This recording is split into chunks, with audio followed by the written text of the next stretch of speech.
Hello Gemini, Sun, Moon, Rising, and Venus signs. Kamusta kayo? Sana po ay nasa mabuti kayong kalagayan.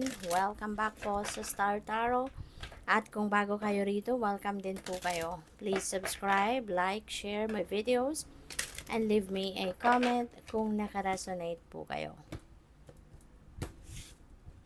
So, first message ninyo, we have lovers.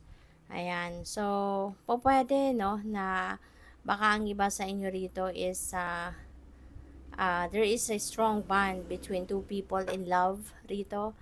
Po pwedeng yung magjowa, no, could be baka meron ng baka papunta na sa pag-aasawa, papunta na sa pag-iisang dibdib, no? Yun ang napipick up ko diyan.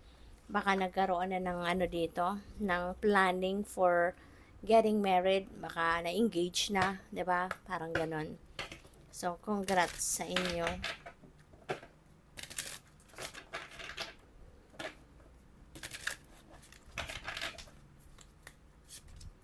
So, unleash your passion.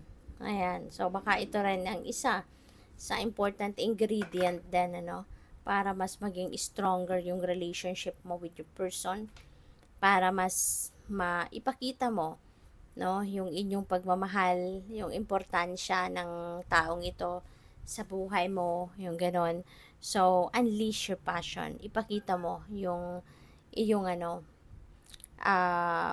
yung love, 'di ba? Yung sweetness mo, yung concern mo, pag-aalaga mo, 'di ba? Yung total package, no, ng pagmamahal sa person mo. So maybe that is also what is needed here, 'di ba? Para maramdaman, no, ng person mo yung iyong talagang pagmamahal sa kanya.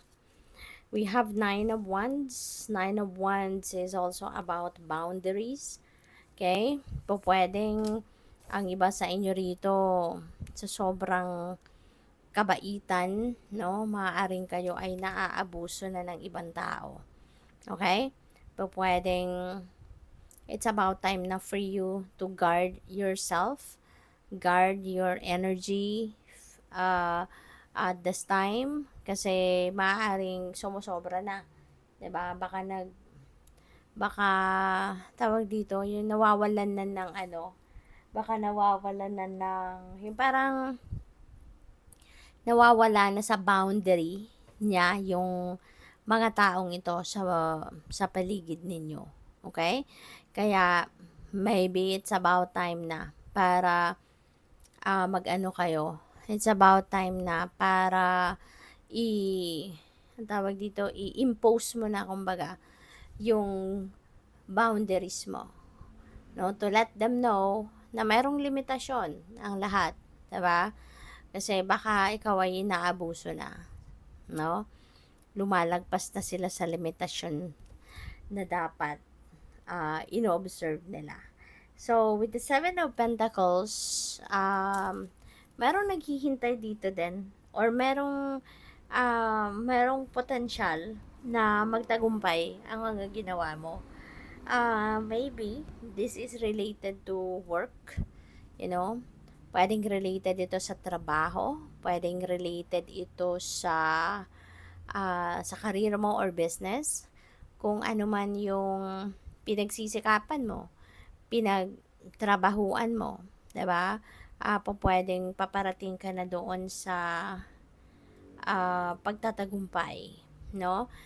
It's just that hindi pa yung tamang panahon sa ngayon para doon sa mga bonggang-bonggang resulta, no, na mga effort na ginawa mo, but there is a potential, no? There is a high chance of achieving kung ano man yung goal mo rito. Kaya good luck. So we also have the Four of Swords. Parang pagod, no? Napagod siguro ang iba sa inyo, Gemini. Kaya ang panawagan sa inyo dito, you know, take time to rest. Okay? Take time to rest. Spend time by yourself. Spend time alone para nang sa gayon makapag-replenish ka ng lost energy mo. Ma-relax mo yung katawan mo, ma-relax mo yung isip mo, yung ganon. Okay? Kasi, pwedeng sobrang ano ka na, napagod ka na, you have exerted all the effort siguro, 'di ba, na pwede mong igawin para dito sa sitwasyon na 'to. Kaya maybe physically, mentally exhausted ka na. Kaya pahinga ka muna, okay? King of Wands, pupuwede na ang iba sa inyo dito is a leader. Kasi, with the King of Wands energy, if you are embracing or if you are embodying the energy of King of Wands, ibig sabihin dito na you have that leader quality in you. At maaring you are naturally born leader. No? Pwedeng ganon. Kasi pwedeng may promotion dito for some of you. You know, baka mapopromote ka sa trabaho or baka nandun ka na sa posisyon, no, na kumbaga meron kang power, 'di ba? You are in a position of power, pwedeng ganon, no, may authority. So pwedeng isa ka ng boss, 'di ba? So what else? We have Hanged Man.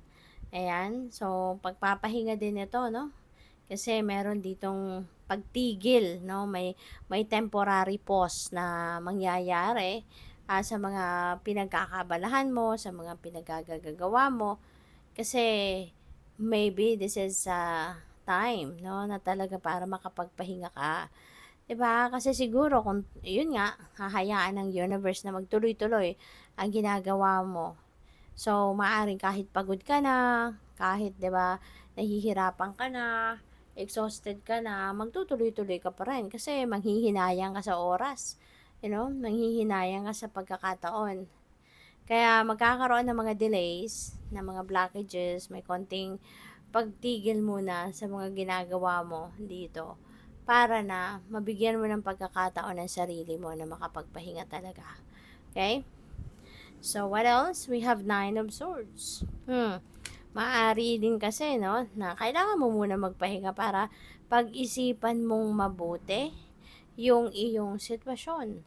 Kasi, pwede na meron ditong bagay na kinai-stressan mo. Meron ka sigurong iniisip malalim, 'di ba? Nai-stress, no? Nagpapa-stress sa'yo. Maaring to the point na nagkakaroon na kayo dito ng anxiety because you are worrying too much. Kaya ang importante dito, makalma ka muna. Kaya siguro titigil muna, no? Titigil muna ang pag-progress ng mga ginagawa mo para makabalik ka muna sa sentro. Para makabalik ka muna doon sa puntong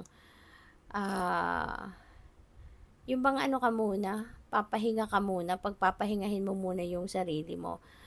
Isip, katawan, 'di ba? Yung puso mo, yung ganon. Okay? Para na maging maayos muna, makalma ka muna, maging maayos muna yung inyong pakiramdam. Alright? Before you start progressing again. So, good luck. Thank you for watching. Love and light. Namaste.